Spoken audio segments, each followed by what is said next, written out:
देखिए, शंकराचार्य जी और जितने भी हमारे साधु संत हैं, ये हमारी शोभा हैं।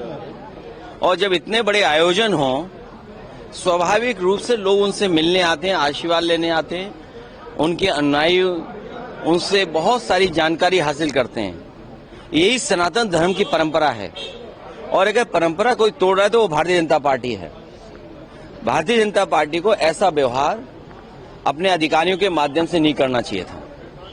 भारतीय जनता पार्टी ने जानबूझ करके संतों को, साधु संतों को और तमाम लोगों को जानबूझ करके अपमानित किया है।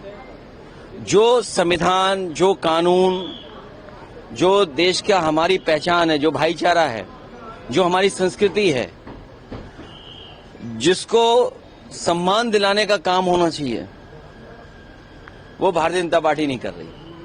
सर, संभल के वो सीजेएम जिन्होंने थोड़े दिन पहले वहाँ के पुलिस के ऊपर फायर करने की बात की थी, कल उनका ट्रांसफर हो गया। मुझे उम्मीद है उसमें सुप्रीम कोर्ट, हाई कोर्ट अपने आप स्वयं संज्ञान लेगा। सर, लेकिन सुप्रीम कोर्ट और हाई कोर्ट स्वयं संज्ञान लेगा। और मैं समझता हूँ देश के जितने भी बुद्धिजीवी लोग हैं और जो जजेस लोग हैं, वो स्वयं संज्ञान इस बात को लेंगे। ये हमारे और आपकी चर्चा की बात नहीं है। सर, लेकिन शंकराचार्य जी का जो मामला था, अभी माता प्रसाद पांडे जी भी पहुंचे हुए, लेकिन अब उनको कभी नोटिस दिया जा रहा है, कभी शंकराचार्य टाइटल पे सवाल अब खड़े हो रहे हैं। देखिए, तमाम ये उन्हें इनवाइट भी किया गया। देखिए, ये बहुत सिंपल तरीका है बीजेपी का।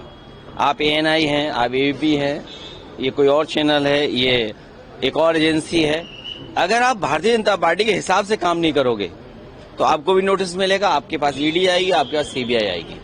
तो ये बहुत सिंपल फार्मूला है, ये कोई नई चीज नहीं है। और फिर किसको अधिकार है?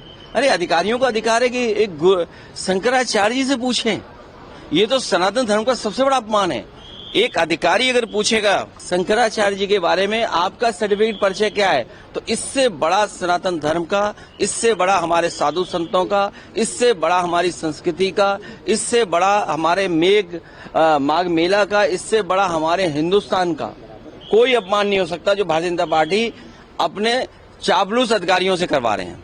क्या 27 की लिहाज से किसी और गठबंधन पर भी विचार चल रहा है? क्योंकि कल अभी पहले शंकराचार्य जी का सम्मान कराइए और माँ गंगा को साफ कराइए, माँ यमुना को साफ कराइए, माँ गोमती को साफ कराइए। पहले ये नदियां साफ होंगी, तब जाकर के हमारी संस्कृति बचेगी।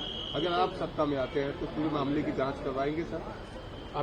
नहीं, हम किसी की जांच नहीं करेंगे। हम लोग जनता की सेवा करेंगे और शंकराचार्य और साधु संतों से हम लोग आशीर्वाद लेकर के जनता की सेवा करेंगे। और कई साधु ऐसे हैं सरकार के हिसाब से चलते हैं। आपसे बेहतर कोई नहीं समझेगा। अपने आर्काइव की वीडियो निकालिए, देखिए, ये सरकार के हिसाब से चलते हैं।